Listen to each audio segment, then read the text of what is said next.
Hello, nerds. Thank you for joining me on Generally Nerdy. This is your week in Nerdom for November 15th, 2019. I'm super excited about a lot of the stuff we're talking about in this episode. Wu-Tang Clan, William Gibson, the author, the author that's still alive, not the guy who wrote the whatever, Miracle Worker is a thing, but honestly, there's a lot to talk about. It's not a long episode, but it is an exciting episode, so let's hit the intro.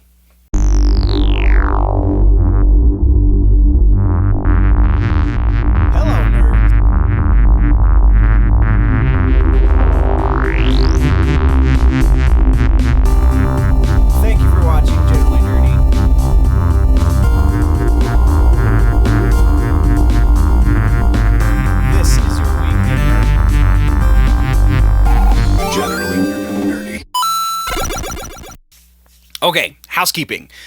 For housekeeping, it's just more of the same. We are going dim, this week, and then next week will be the last full weeks of your week in Nerddom. The week following that, we will have one episode at the beginning of the week. That episode will be a proper news episode, and then the rest of the week I will be taking off.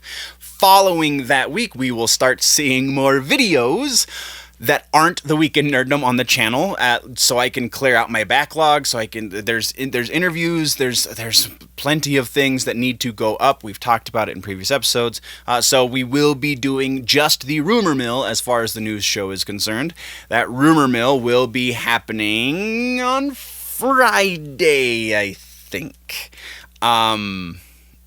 There might be some scheduling conflicts. Either way, it will just be one news type episode for the weeks following Thanksgiving.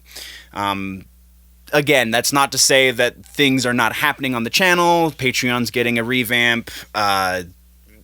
Gonna be, again, clearing out my backlog with interviews and at least one adventure in photography episode, so stay tuned for all of that. And then once we hit 2020, this show should actually start looking pretty different too. We are starting seasons. I've already got groundwork together for all of the visual revamps and everything, so it's gonna be a little bit of a ride. There's gonna be a little bit of a transition, so come with me, won't you?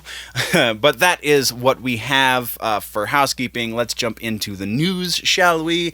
And first off, like in all the episodes, we are starting with music, except for the episodes where we don't have anything to talk about in music, but that's few and far between. Music, our first piece, I had to lead the show with this one because this has got me kind of really excited. All right, so let's not bury the lead. We are talking about Second Generation Wu. This is a new group that is started by a couple of kids of the dudes who are the Wu-Tang Clan. So, more specifically, we have U-God's son, who goes by iNTeLL. We have Method Man's son, who goes by PXWER, I think. It's an X instead of an O, so I'm not sure if he's changing the way he pronounces it, or if it's just an edgy way to spell power. Ghostface Killah's son, Sun God, and Old Dirty Bastard's son, Young Dirty Bastard. Their first single, 7OD, is fantastic. Link to it in the description. Oh wow, this has me so, I have not been hyped like this about hip-hop, modern hip-hop at least, since I found Mac Miller and was like, oh, I have to listen to everything this guy does.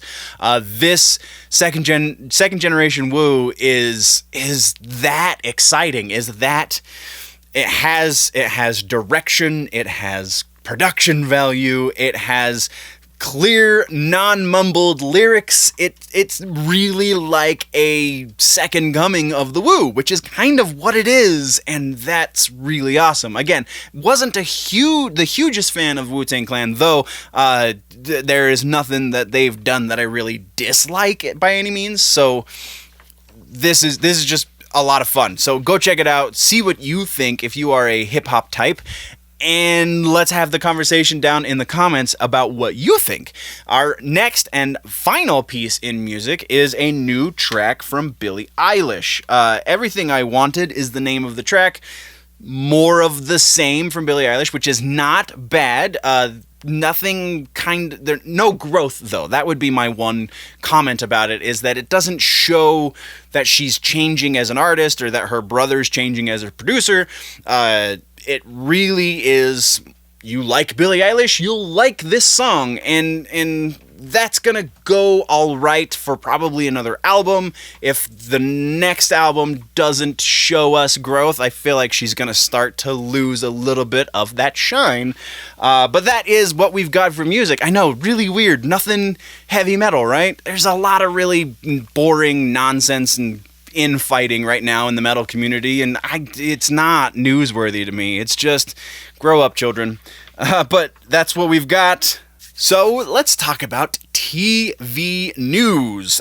So TV streaming is, everything's a little short this episode.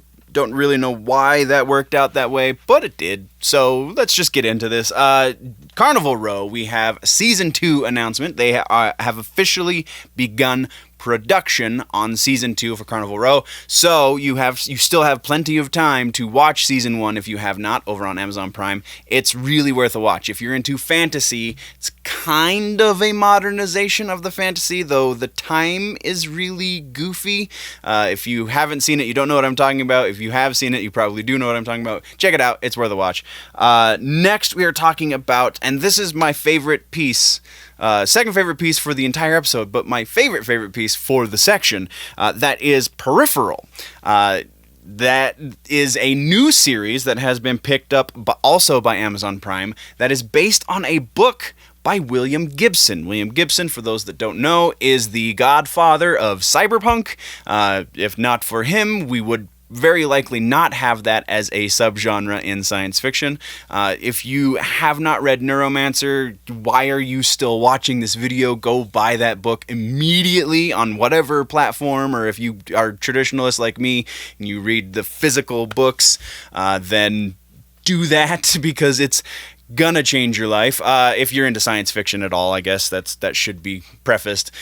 Even if you're not, it's just a brilliant book. Anyway, we're not talking about Neuromancer. We're talking about Peripheral. Peripheral is a book that he wrote that came out in 2014 that, in doing the research for this episode, I found out about, which is really weird because I usually keep really close tabs on my favorite authors. Neil Stephenson, Chuck Palahniuk, William Gibson, Patrick Rothfuss, and that about rounds out my favorite authors. So the fact that this one snuck by me kind of blows my mind. So the book is kind of political. It's really interesting, though. I don't care how political it gets, even if it's not aligning with my personal politics. William Gibson is always a win. So even if he is, it's a kind of an alternate history / alternate future / multiple futures kind of book. Really difficult to explain when I honestly haven't read it, and the Wikipedia synopsis was like 3 pages long, so it was like, we're just gonna gloss over some of this. In his book, it goes back in time to the 2016 election, and says that Hillary Clinton won, and so then the alternate history there, and then all the alternate future that would stem from that. That's at least part of the book. Again, there's a lot in there. It's Gibson. It's super dense, so be aware if you want to read it. But the series just got picked up again by Amazon Prime. And the showrunners are going to be none other than Jonathan freaking Nolan and his wife Lisa Joy. If you don't know those names, then Nolan should sound familiar. He is Christopher Nolan's brother, so he has been part of Christopher Nolan's production team for a long, long time. Actually, he and Christopher Nolan wrote Memento together, so there's that. But also, Jonathan Nolan and Lisa Joy are in charge of Westworld, so they've got uber nerd cred, and can't be more excited about this show. Just can't be more excited about it. So that's what we've got on that. I don't want to gush too much because I've already spent too much time talking about it. Next, we're talking about The Witcher, which has been renewed for Season 2 before the launch of Season 1. Now, we've talked about this a number of times. I feel like honestly, this is probably the first time that this is a huge gamble because of the divisiveness of what we have so far about The Witcher, as far as the fact that it's really not going to focus on Geralt as much as the books and the games did, and that's kind of what built the fan base, right? So now that we know that the point of view characters are going to, I can't remember their names, I apologize, are going to be the two female leads instead of Geralt, that's kind of split the fan base. Well, it kind of split the fan base. That has got the hardcore fans really upset, and the people who aren't super big fans going, what's the big deal? Giant perspective change like that, kind of a big deal. Anyway, this is a huge gamble on Netflix's part. I feel like they're starting to scramble. I don't think they're in trouble just yet. I feel like they are feeling the heat a little bit from Disney. They have been feeling the heat for a while from Amazon, and this is just them starting to scramble. So we'll see how this pays off as we go forward. But that's what we've got for TV streaming. Next, we have some stuff to talk about in movies. And movies, the first thing we're talking about is The Flash. It is still happening. Andy Muschietti is still apparently going to be directing with Ezra Miller starring. All of that is still in place, but it has been pushed back again as far as production goes. I know Muschietti has said that was his next project, but Ezra Miller is currently going to be filming Fantastic Beasts very, very soon. So can't really be filming without your star, right? So that's what we've got there. Next, we're talking about Black Adam. We have an official release date for the movie. The Rock gave it to us on his Instagram. It will be December 22nd of 2021. Sounds about right for a big movie like that. Next, speaking of Andy Muschietti, we have a new announcement from him about the Attack on Titan live-action movie. It apparently is in pre-production, so that means we're looking for scripts, we're doing some shopping as far as where we're going to be filming on all that stuff. So, interesting there, it's actually going to happen.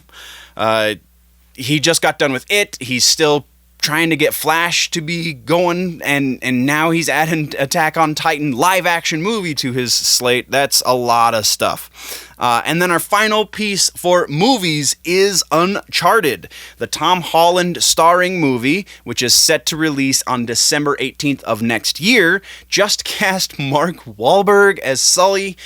I thought the Tom Holland casting was really interesting, and then the Mark Wahlberg is just... this might be a hot mess. Just saying. Now let's talk about gaming. And gaming, we have two pieces in gaming as well. First off, we're talking about Mortal Kombat 11.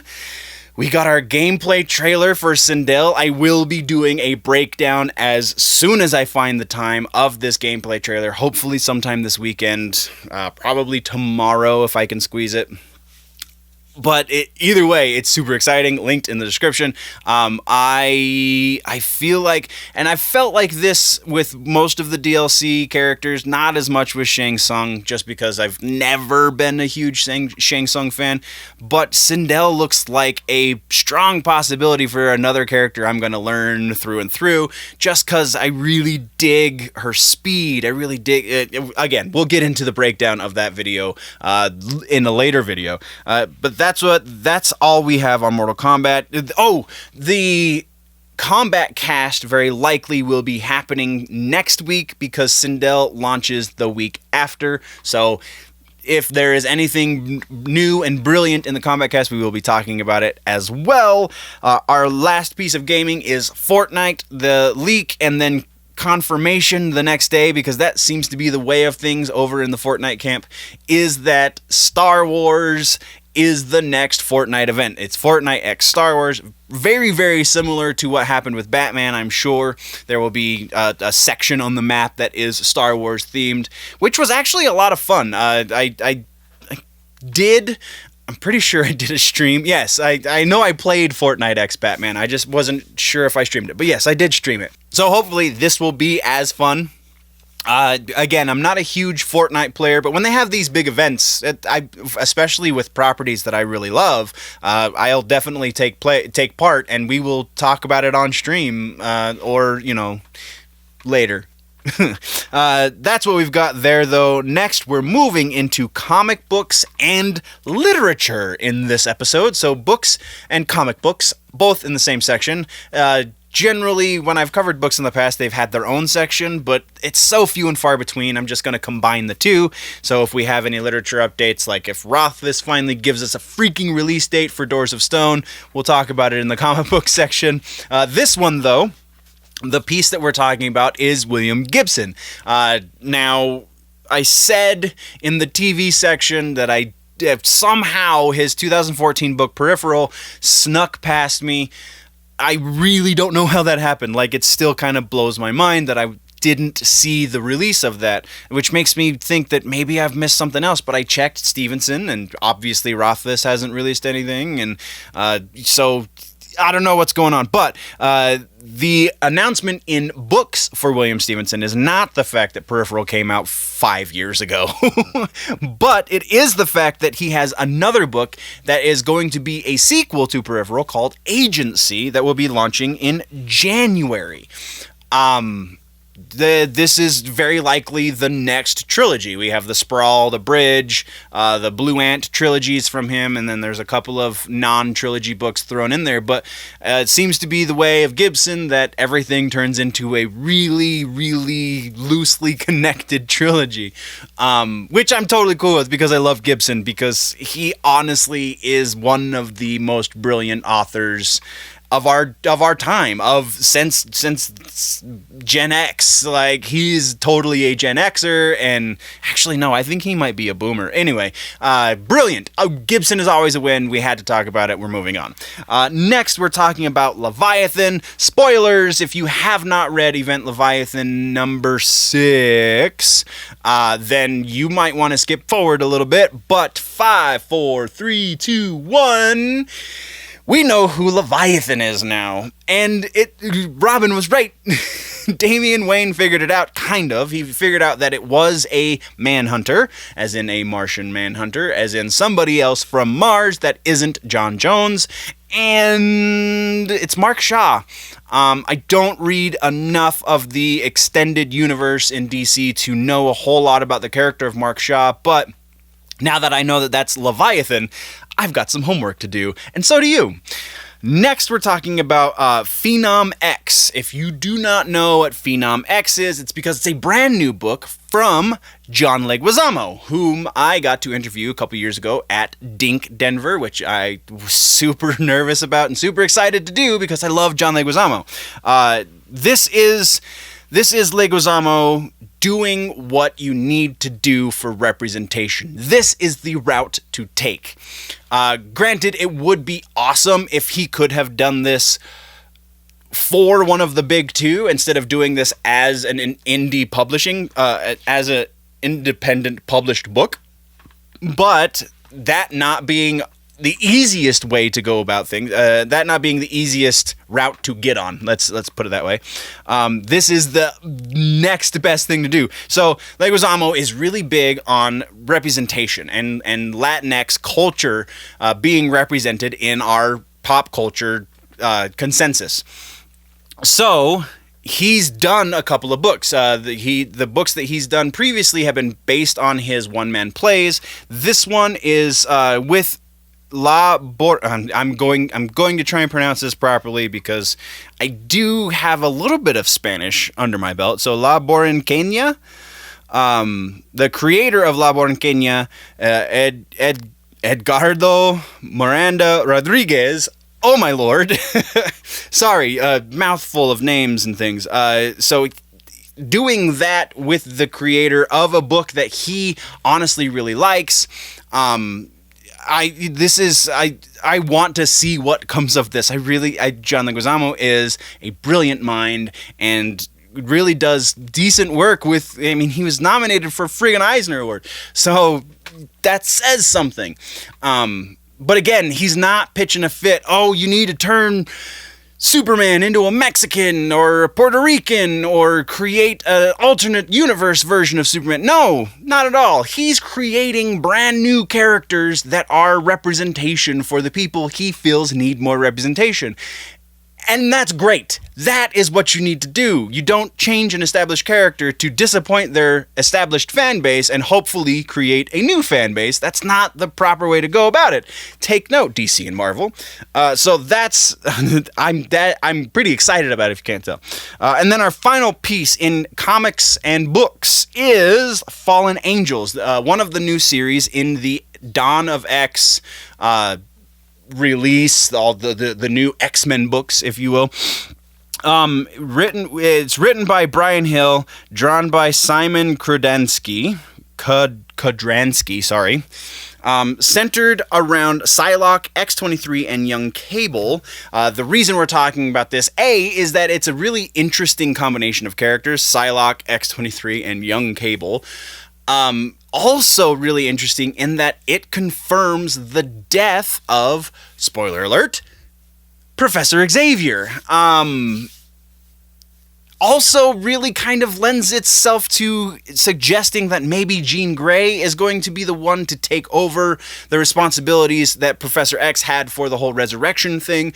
But we do know that Professor X is not going to be dead for too long, because we do have that resurrection angle. So once Jean Grey, there's very likely going to be a story about how Jean is figuring out how to work Cerebro so that she can download people's souls back into their resurrected bodies.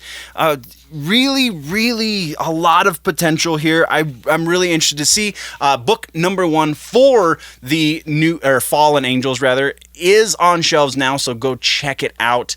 I'm really digging all of the stuff that's come from that Hickman run on House and Powers of X, and also like just this new X-Men landscape is crazy interesting to me. So if you don't like it, tell me why in the comments. We can have that conversation, but you're going to be getting a lot of it on the news show, especially come New Year. Now we are moving into the rumor mill. And the rumor mill, we have rumor for another rumor. It seems we can't get away more than an episode without talking about the Batman in the rumor mill. And this time for the Batman, it's a relatively minor rumor, but still pretty interesting. The rumor is that the suit for the movie is going to be an old school gray and blue suit and not black and gray. So change of tone a little bit. Is this signifying that they're not going super dark with the Dark Knight? Could be a fantastic idea. I'm not saying that if this happens that it's going to be Batman 66 all over again. That's not super likely, but it does mean they're not going to be taking it as, it's not going to be so dark and grim, which, I mean, if you look at the movies that have been successful for them, aside from Joker, that is the trend. For the DCEU proper, that is the trend, that things are getting a little more lighthearted for them, and it makes sense. Next on the rumor mill, we are talking about Moon Knight, rather. I keep saying Moonlight, and I don't know why. So Moon Knight apparently is going to be starring Stephen Amell. This is so rumor right now. I feel like Stephen Amell just got done doing a movie with his brother or cousin or whatever, and also just got done with Flash, and so there's a lot of maybe here. I don't know what kind of legs this has, but I feel like it has little legs, if nothing else. And then our next piece is not super nerdy unless you're a sitcom nerd, or if you're just a little older like me. The Friends reunion that has been shot down largely by Matthew Perry seems to be in motion now.